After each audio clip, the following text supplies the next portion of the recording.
I've been thinking a lot about alcohol lately, and it's been messing with my head a bit, if I'm honest. Because on the surface, I've actually been okay. If you ask me what's been keeping me up at night, I probably wouldn't have a good answer. But every now and then,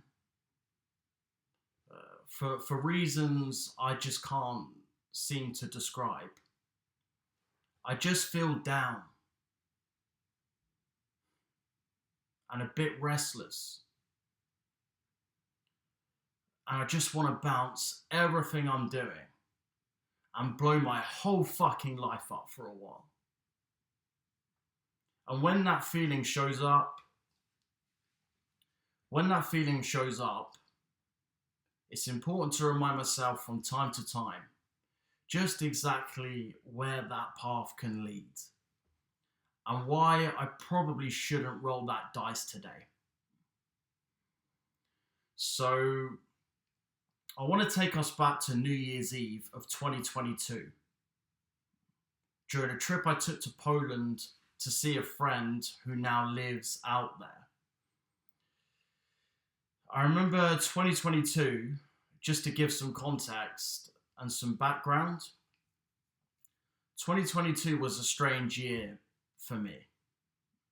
I'd just come out of a pretty fierce breakup at the tail end of 2021. I'd moved out of London, back into my dad's spare room on the south coast. I was also working a bunch of meaningless temp jobs just to get by, paying practically chump change, all while trying to build something with my music on the side. So I was gigging a lot also, but not really enjoying it. It felt like I was in limbo that whole year. Not falling apart or anything really, but just kind of free falling without a parachute is the best way I can describe it. And I'll be honest, moving back to my hometown felt like more of a life change than when I first left home at 19 to go to music school. I mean, it really did feel like I was starting over. However, one of the temp jobs I worked that winter was a remote customer service type role for a well-known luxury lifestyle brand, who I won't name. But one of my last customer calls in particular has always stayed with me. A guy called in to return an item to us. I asked him why, and he just broke down. And after a moment, he told me it was a gift from his fiancée, who had tragically died in a car accident just days earlier. He said he was sending it back because he couldn't bear to have it in the house. And honestly, guys, hearing that on the back of the year I'd had completely broke me. So by the time New Year's came around, it's safe to say I was ready to bounce 2022 into the depths of hell. So fast forward a couple of days later, I get to the airport, and after checking in with my boarding pass and through security, I head straight to the bar. I order a cold beer, and for a while I just sit there staring at it, because I knew the way I was feeling going into this trip, this was probably a bad idea. Even the waiter stopped and asked if I was alright at one point. And I remember saying, you know what? I'm not really sure. But then I remember spinning my wheels and debating in my head all the reasons why I can. You know, you're on this trip to enjoy yourself, Jamie, to cut loose, to forget about the year you've had. You deserve it. I was really trying to give myself permission and an out to do this. All those things we tell ourselves to justify what we're doing when we know we shouldn't be doing it. So, of course, I tank it back. And a little while later, I board my flight and sink a couple of beers while I'm in the air. I land in Poland. My friend is there to pick me up at the airport. We go to the hotel where I'm staying that night. And surprisingly, all is going okay at this point. However, on our second night is where shit really starts to go sideways. We went out partying with some friends around a place called Torrent, which, for anybody who's not familiar, is this medieval town with Gothic style type architecture, filled with lots of underground basement rock bars and vodka drip stops that never seem to close, it seems. But it had this energy where it felt like anything could happen. And at first, I won't lie, guys, the trip was starting out as a lot of fun. The drinks were flowing like a waterfall. The conversations were deep and interesting. My strong British accent even pulled a few curious glances, would you believe? Eventually drawing a couple of nice Polish girls to our table. I even got on stage in one of the bars we went to and played a spontaneous impromptu gig for my friends. I mean, looking back, it was in these types of moments alcohol all made sense. Like it did in the beginning for me. Just like when great creative ideas happen, I was feeling a sense of belonging. Getting that same rush, like everything was starting to make sense. But around 4 a.m., I decided to call it a night. I mean, I was feeling pretty blasted at this point, I remember. And I remember thinking, if I duck out now, it will be the perfect end to the evening. I can go back to my Airbnb, sleep it off, and wake up ready to enjoy the rest of the trip with my friend. Because this is the other thing, guys. We had planned to go up the coast the next day to a cool place in the northern part of Poland called Gdansk. My friend had an apartment there, which apparently overlooked the ocean, which is where we were actually spending New Year's Eve itself. So anyways, I said my goodbyes, stepped out of the bar, and staggered off into the dead of night towards my hotel. The next thing I remember, I had woken up in a blacked out room to find myself laying on a concrete bed with my arms and legs banded by shackles and bruises all over my body.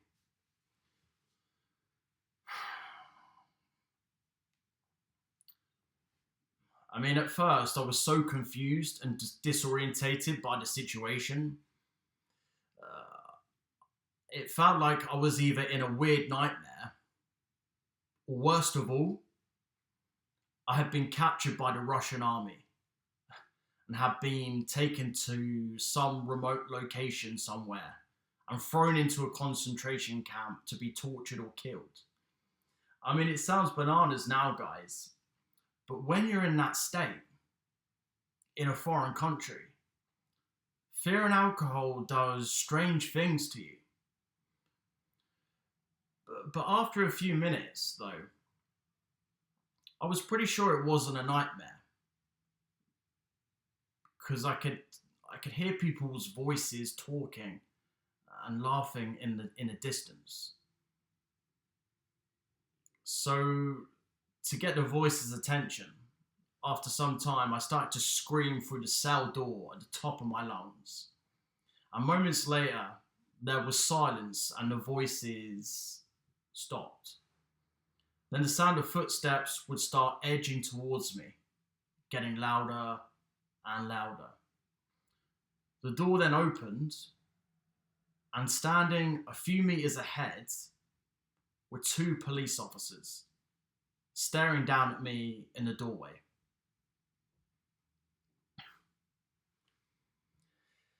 I had later learned I was arrested for walking through the streets of Torrance at 4 a.m. with a beer in one hand and a cigar in the other. Turns out drinking on the streets of Poland is illegal. A small detail you might think my Polish friend may have mentioned before taking me on an all-night bar crawl. But not only this, I'd refused to go with the cops to the police station when they tried to cuff me. And this resulted in 3 Polish officers grabbing me and beating me up a bit. And I actually tried to fight back. I think I tried to throw some kind of drunken punch. And basically this set the officers off. And the 3 officers then picked me up and threw me into the back of a van.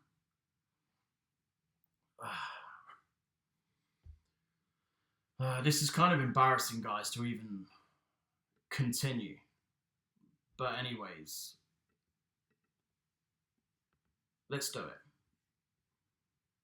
I would spend 24 hours in a jail cell with no water or food on New Year's Eve. It was crushingly depressing, man. I mean, one of the officers would come and check on me every few hours to breathalyze me, which was a small window of opportunity I tried to use to befriend the officer in an attempt to appeal to his better nature. But suffice to say, this didn't work. And he informed me they would be able to release me from the jail until my blood alcohol level had dropped to 0.1.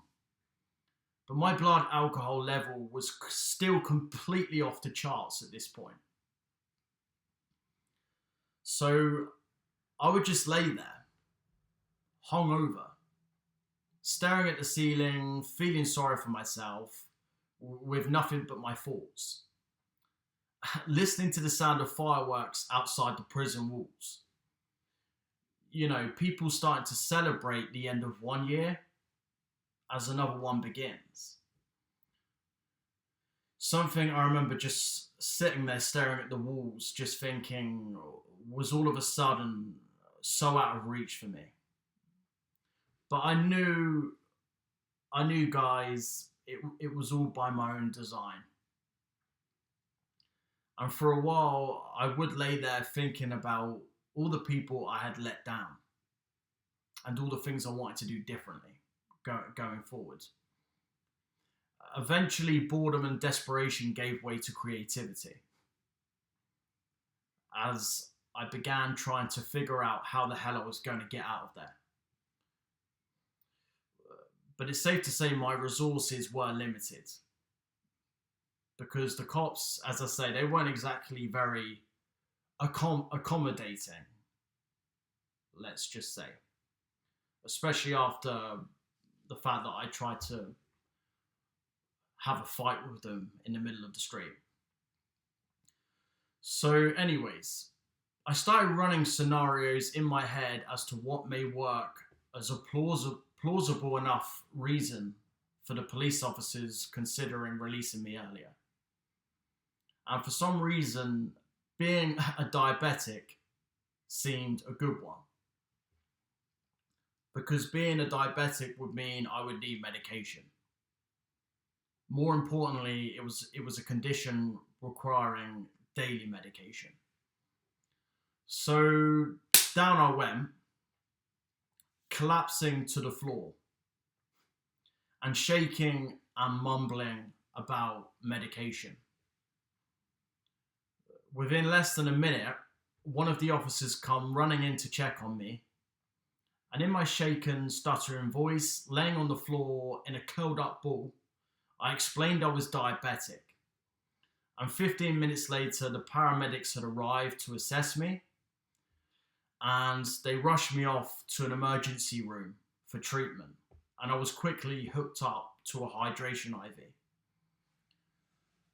While I was in the hospital, the doctors had run some tests on me, and of course I was fine. When I walked out of the hospital, my friend was waiting with a smile on his face and handing out in front of him, wait for it, a cold can of beer. Which, looking back, tells you everything. But it turns out my friends, along with everybody we were partying with, had been out all night over the town of Torrent looking everywhere for me. They had checked every hotel, dive bar, police station, when eventually my friends have found me outside this hospital. The crazy thing about all of this, guys, is you would think waking up in a jail in a foreign country with bruises all over my body and my arms and legs banded by shackles would be the wake-up call I needed. But no. As soon as I checked out of the hospital, we were off into the town I just got arrested in to hit up a New Year's Eve party. Which here was where it went from bad to worse. Because another thing I would later discover when I was finally discharged from the hospital and the jail cell was that my phone was missing, which had my return boarding pass on it and everything. I remember asking one of the police officers at the time, "Where's my phone?" And the officer just kind of looked at me and said, "This was everything we picked you up with." And because I was so spun out from the situation, I wasn't quite sure if the officer was just messing with me and that he actually did have my phone, but was refusing to return it to me out of some kind of payback or revenge for me landing myself in the jail and for me refusing to go to the station with them. But anyways, I was hoping my friend must have had it. But when he met me outside the hospital, it was clear he didn't. So at this point, I'm so disappointed with how the trip has ended up. I just wanted to get as messed up as possible and forget everything. Because in my mind, the trip was over. It was done. So when New Year's Day finally rolled around the next day, I pretty much left my friend I was there to see. And I'd gone to check myself in to a local hotel by myself. I bought a huge bottle of vodka from some local Polish off-license. I locked myself in a room and just pounded the vodka straight out the bottle for the rest of the trip. And I'm in a real tailspin at this point, guys. Like a real tailspin. And it really is just a race to the bottom now. And this is the thing, guys. When you're that deep into the bottle, you're not sleeping either. Like, at all. So now it's days going by.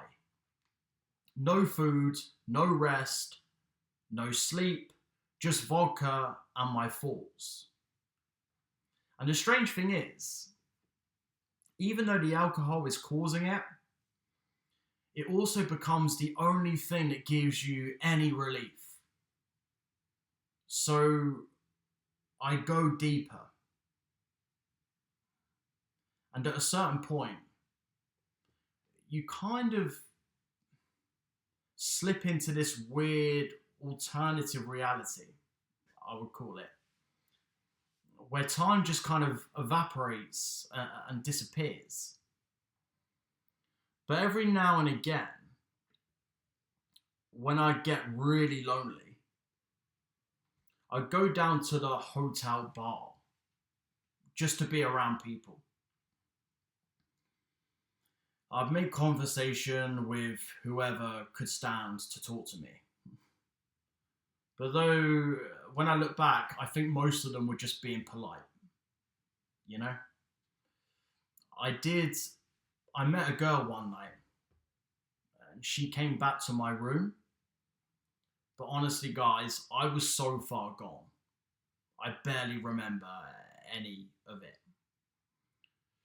She also left pretty quickly the next day. Let's just say that. But to cap this story off, after a few days of that, my friend eventually did find me.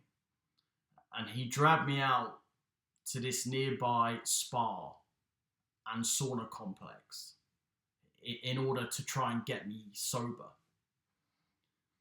The other miracle that did end up happening came down to the Find My Friends app on my iPhone. So after sobering up, it at some point in the trip occurs to me, one of my best friends back in London had me tracked on Find My Friends. Thank God. So I grabbed my friend's phone in Poland and I called my friend Harry. Shout out to Harry if you're watching this, bro. You really did come to the rescue that day, as you have many other days as well. So mad love. But anyways, by some miracle, he's able to locate my phone. He screenshots the location and sends it to me. So we head there, and it's miles outside of town where the pin drop is. And there's a point we're just convinced it's been stolen. Because we searched the area for ages, but we don't find anything. And we're just about to give up when my friend looks down into this open drain. It's like an old sewer. And it's all kind of dried out. And it's like a few meters deep. And at the bottom is my fucking phone.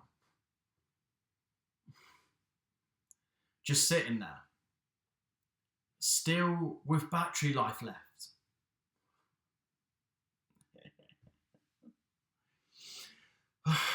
I mean, what are the chances, guys? I mean, honestly.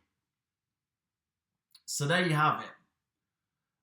After what felt like an eternity, and 7 totally sleepless nights later, I eventually made it back to the UK. But it took me weeks to recover from that trip. And the main moral and message I want to get across from this story, guys, is it always pays now for me to pay attention to how I'm feeling before I decide to pick up that bottle and roll that dice. And shout out to Backcountry if you're listening, man. I really dig your videos. I've been watching your channel now for about a year, and I honestly find it really inspiring. And the honesty of your stories really did kind of light something in me. So shout out to you, man, and keep doing what you're doing. But basically, Backcountry talked about in one of his videos about negative visualization. Negative visualization, which basically means, before you decide to pick up a drink, think about all the bad things that have happened when you picked up a drink in the past and all the catastrophic things that could happen going forward if you decide to pick the drink up today. And that's really helped me out in my situation.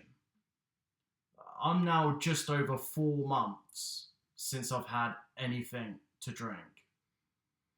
And I'm not saying that I'm never going to drink again.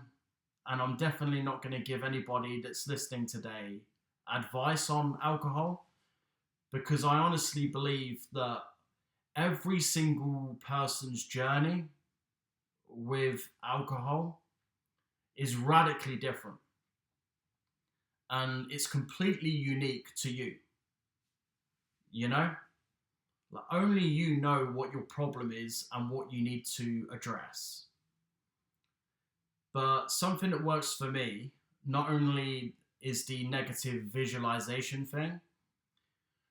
What I'll do now, if I'm feeling like I'm in a bad mood, I'll just simply say to myself, you know what, Jamie, if you feel like drinking tomorrow, maybe have a drink then.